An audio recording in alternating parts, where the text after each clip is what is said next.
কাল লাঞ্চের জাস্ট একটু আগেই শুনলাম বাইরে বেশ শোরগোল হচ্ছে। জানালা খুলতেই দেখলাম বেশ বড় একটা র্যালি। অনেকেই হয়তো ভাবছো এটা কিসের র্যালি। জানিয়ে রাখি, জার্মানিতে কিন্তু প্রাইড মান্থ সেলিব্রেশন স্টার্ট হয়ে গেছে। কম করে হলেও 500 থেকে 600 লোক কিন্তু এই প্রাইড র্যালিতে বেরিয়েছে। সাথে বেশ খানিক পুলিশ প্রোটেকশনও ছিল। বেশ ভালোই লাগছিল কিন্তু দেখতে। সবাই মিউজিক বাজিয়ে নাচ করতে করতে রাস্তা দিয়ে যাচ্ছে। বাচ্চা থেকে বুড়ো সকলেই দেখলাম এই র্যালিতে যোগদান করেছে। ইভেন ফেসবুকে দেখলাম কলকাতাতেও এই প্রাইড মান্থ সেলিব্রেশন চলছে। ভিড় দেখে একটু হলেও আশা করি বুঝতে পারছো যে কতটা পরিমাণে লোক এখানে বেরিয়েছে।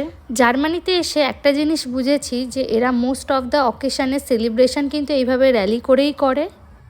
তো যাই হোক, তারপরে আমরা লাঞ্চের জন্য বসে পড়েছি। আর আজকে লাঞ্চে কিন্তু বেশ অনেক কিছুই ছিল সাদা ভাত, ডাল ভর্তা, ডিমের ঝুড়ি, সোয়াবিনের তরকারি আর স্যালাডে ছিল শশা। এই সোয়াবিনগুলো ডিসেম্বর মাসে আনা, মানে আমি যখন প্রথম এখানে আসি তো অনেকদিন ধরেই ঘরে পড়েছিল, ভাবলাম বানিয়েই নেওয়া যাক।